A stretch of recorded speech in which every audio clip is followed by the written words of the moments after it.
Diz assim a palavra do Senhor, Apocalipse 2, versículo 1. Ao anjo da igreja em Éfeso, escreve: estas coisas diz aquele que conserva na mão direita as 7 estrelas e que anda no meio dos 7 candeeiros de ouro. Conheço as tuas obras, tanto o teu labor como a tua perseverança, e que não podes suportar homens maus, e que puseste à prova os que a si mesmos se declaram apóstolos e não são, e os achaste mentirosos. E tens perseverança, e suportaste provas por causa do meu nome, e não te deixaste esmorecer. Tenho, porém, contra ti, que abandonaste o teu primeiro amor. Lembra-te, pois, de onde caíste. Arrepende-te e volta à prática das primeiras obras. E se não, venho a ti e moverei do seu lugar o teu candeeiro, caso não te arrependas. Tens, contudo, a teu favor que odeias as obras dos nicolaítas, as quais eu também odeio. Quem tem ouvidos, ouça o que o Espírito diz às igrejas. Ao vencedor, dar-lhe-ei que se alimente da árvore da vida que se encontra no paraíso de Deus. Amém. Éfeso significa, então, desejável, mas ela também é conhecida como a igreja que perdeu o primeiro amor. Então, dentro dessa parte aqui, o capítulo 2 e o capítulo 3, a gente vai ver que essa é a segunda parte do livro de Apocalipse, as coisas que são. A igreja de Éfeso, então, como que Jesus se apresenta para essa igreja?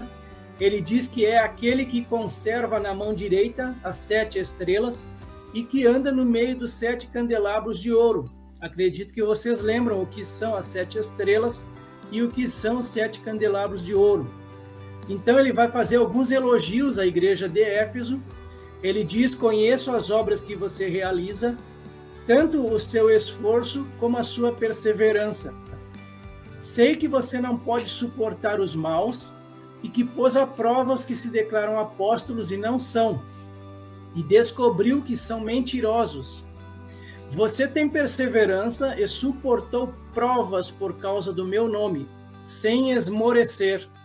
Mas você tem a seu favor o fato de que odeia as obras dos nicolaítas, as quais eu também odeio. A igreja de Éfeso também teve algumas repreensões. Tenho, porém, contra você o seguinte: você abandonou o seu primeiro amor. Se você não se arrepender, virei até você e tirarei o seu candelabro do lugar dele. Lembre-se, pois, de onde você caiu. É o aconselhamento dele. Arrependa-se e volte à prática das primeiras obras. E ele finaliza com algumas promessas, como é comum nesse estudo. Ao vencedor darei o direito de se alimentar da árvore da vida, que se encontra no paraíso de Deus. Duas interpretações principais aqui para esse contexto de Apocalipse, tá? Que é o capítulo 2 e o capítulo 3. Então, uma das interpretações, ela defende que as 7 igrejas do Apocalipse, elas representam 7 períodos sucessivos da história da igreja. Essa interpretação ela é conhecida como as 7 eras da igreja. Então, geralmente, em geral, essa interpretação é adotada por quem defende a posição dispensacionalista. Mas isso não é uma regra, vocês vão ver que é verdade isso. Isso não é uma regra que todo dispensacionalista acredita que essas igrejas representam períodos na história. Então, o significado das igrejas do Apocalipse é o seguinte, de acordo com essa linha de interpretação. Éfeso vai representar a igreja apostólica, que vai do ano 30 ao ano 100 depois de Cristo. Esmirna vai representar a igreja perseguida, a igreja dos mártires, que vai do ano 100 a 312. Pérgamo representa a igreja que se uniu ao Estado em 313 até 590 depois de Cristo. Tiatira representa a igreja da Idade Média, corrupta e idólatra, que vai do ano 590 a 1517. Sardes representa a Igreja da Reforma, que tem início em 1517 até 1730. Filadélfia representa a Igreja Missionária, que vai de 1730 a 1900, com um detalhe aí, alguns estendem esse período até a volta de Cristo, ocorrendo paralelamente à Igreja de Laodiceia, que é a última que eu trago aqui, e ela representa a Igreja Apóstata, que vai do ano 1900 até a volta de Cristo. Essa, então, é a interpretação que representa os 7 períodos sucessivos da história da Igreja. Vamos a outra interpretação. Ela diz que representa condições que se repetem muitas vezes durante a história da Igreja. Ou seja, elas não descrevem um período específico da história, mas realidades que sempre estiveram presentes na Igreja. A Igreja de Éfeso foi fundada por Paulo no ano 52 depois de Cristo e pastoreada por João na última década do primeiro século, representando a era da pureza doutrinária. Representa, segundo ele, a Igreja entre o ano 31 e o ano 100 depois de Cristo. Ela foi elogiada pela firmeza e zelo nas boas obras, apesar das grandes adversidades. A liderança procurou purificar a Igreja da contaminação moral dos maus e dos falsos apóstolos. Eram pacientes nas tribulações e perseguições que sofriam por amor ao nome de Cristo. É a única em que o termo apóstolos foi mencionado, porque os apóstolos existiram naquele período. Porém, com a morte deles, esse termo não é mais mencionado nos períodos seguintes das 7 igrejas. Os falsos apóstolos eram pessoas que fingiam ser algum dos apóstolos, visando pregar heresias nas igrejas. Como resultado das atividades desses falsos apóstolos, surgiram evangelhos, atos, epístolas e apocalipses apócrifos, em nome de alguns dos apóstolos. O problema da igreja de Éfeso foi a perda do primeiro amor. Após o ano 70, com a morte de Tiago, Paulo, Pedro e a destruição de Jerusalém, bem como a constante defesa do evangelho contra o ataque herético dos falsos apóstolos, o ministério que substituiu os apóstolos tornou-se intolerante e perdeu o amoroso espírito apostólico. O zelo cristão começou a declinar, terminando pelo abandono do primeiro amor que os animava.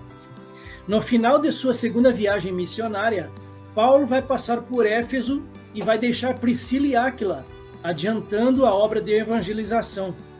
Então, Priscila e Áquila, eles vão ficar ali até o ano 55, mais ou menos, depois de Cristo.